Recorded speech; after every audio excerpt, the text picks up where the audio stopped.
고백의 언어들은 43년간의 목회 생활을 마감하는 김기성 목사의 저서입니다. 그는 긴 세월 동안 목회자로 살아왔음에도 불구하고 오직 하나님의 옷자락을 슬쩍 보았을 뿐이라고 솔직하게 고백합니다. 이 책은 5개의 강의로 구성되어 있어요. 각 강의는 순서대로 인간, 하나님, 하나님과의 동행, 하나님과의 친밀함, 그리고 인생과 하나님의 관계를 주제로 다룹니다. 인간을 탐구하는 첫 번째 강의에서 김 목사는 모든 인간이 본질적으로 자기중심적이지만 신앙이 깊어질수록 이러한 자아로부터 자유로워진다고 설명합니다. 마치 전문가가 지식이 쌓일수록 자신의 한계를 더욱 인식하듯이 영적으로 성숙해질수록 자신의 부족함을 더 깊이 깨닫게 되는 셈이죠. 김기성 목사는 우리를 압박하는 현실에서 잠시 벗어나 의도적으로 성찰적 거리를 확보하라고 권합니다. 이를 통해 하나님의 시각으로 세상을 크고 넓게 바라볼 수 있게 되고 믿음이 더욱 깊어질 수 있습니다. 사회에서 우리를 괴롭히는 많은 갈등과 분열이 사실 더 큰 관점에서 보면 그리 중요하지 않은 문제일 가능성이 높아요. 인간의 본성에 내재된 죄성은 안정적이고 예측 가능한 일상에 쉽게 권태를 느끼게 합니다. 이로 인해 일탈을 추구하게 되며 이러한 욕망이 한계를 넘어 타인에게 해를 끼칠 때 심각한 문제로 발전한다고 그는 지적합니다. 김기성 목사는 인간을 동물과 구분짓는 3가지 특성을 제시합니다. 첫째, 예술적 표현 능력. 둘째, 도구를 만드는 과학적 사고. 셋째, 죽음에 대해 고찰하는 능력입니다. 이처럼 복잡한 인간과 세상을 이해하기 위해서는 오히려 타인으로부터 배우려는 겸손한 태도가 필요하죠. 그는 자신의 설교에 인문학적 요소를 많이 활용하기 때문에 인본주의적이라는 비판을 받아 안타깝다고 솔직히 털어놓습니다. 하지만 그는 신학 외의 학문을 참고한다고 해서 신학적 관점을 포기하는 것은 결코 아니라고 역설합니다. 오히려 이는 우리의 인식을 확장하고 심화시키기 위한 수단이라고 설명합니다. 따라서 고백의 언어들에는 문학, 철학, 과학 등 다양한 학문 분야의 이야기가 등장합니다. 실제로 이러한 타 학문의 예시들이 하나님에 대한 이해를 더욱 쉽게 만들어주는 것 같았습니다.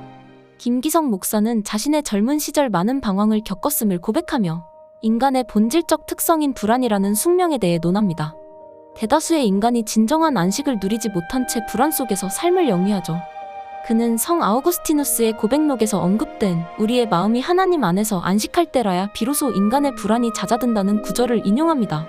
일반적으로 사람들은 모호함을 꺼리지만 김 목사는 역설적으로 인생의 모호함을 수용했을 때 오히려 타인을 대하는 여유가 생겼다고 주장합니다. 모호함 속에서의 방황이 회복 탄력성을 키우고 자신의 신념에 갇히지 않고 온몸으로 세상과 마주하는 자세를 갖게 할 수 있어요. 그는 메소포타미아의 전설적인 왕에 대한 이야기인 길거메시 서사시를 예로 들며 한때 폭군이었던 인물이 지혜로운 자로 성장하기까지의 장대한 여정을 소개합니다. 불멸을 갈구하며 필사적으로 노력했던 길거메시는 결국 인간의 유한성을 받아들이는 것이 진정한 지혜임을 깨닫게 되죠. 물론 평생을 방황하는 것은 바람직하지 않지만 길거메시의 서사는 방황을 단순히 단죄할 수 없을 만큼 인간과 인생이 복잡하다는 것을 시사합니다. 인격의 한 측면으로만 한 인간의 성격을 다 정의할 수 없듯이 우리는 일상적 모습, 사생활의 개인적인 모습, 위기 상황에서의 대응 등 다양한 면모를 지니고 살아갑니다. 그러나 김기성 목사는 보네퍼의 고백을 인용하며 나는 하나님의 것이라는 사실만큼은 가장 확실한 진리라고 강조합니다. 성경은 다른 학문이나 문화권과 마찬가지로 죽음을 다루지만 죽음에 대한 궁극적 해답의 차이가 있습니다. 원죄에 선행하는 원복, 즉 오리지널 블레싱이 존재하듯 하나님의 안식은 그리스도의 구속사역보다 먼저 있었어요. 이는 관계에 기반한 안식이죠. 하나님이 아담에게 짝이 없는 것을 좋지 않게 여기신 것에서 알 수 있듯 하나님은 성경 곳곳에서 관계의 중요성을 강조하셨습니다. 또한 하나님은 이름을 지으며 외부 세계와 관계를 맺기 시작한 아담에게 동물들을 직접 끌고 나오셨어요. 영국의 저명한 랍비 조너선 쉑스는 하나님이 동물을 아담에게 보여주신 이유가 함께 경탄하자는 초대였다고 해석합니다.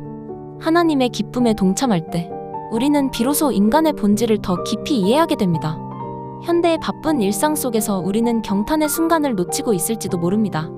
그러나 의식적으로 경탄의 시간을 가질 때 우리는 압박과 믿는 현실에서 벗어나 자신의 본질을 더 깊이 이해하는 기쁨을 경험할 수 있어요.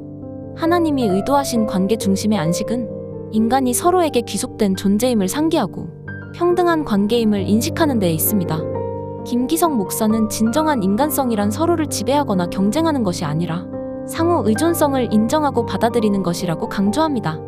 창조된 모든 인간이 하나님의 형상이며 올바른 삶을 통해 다른 사람이 우리를 보며 하나님을 느낄 수 있어야 한다고 그는 말합니다.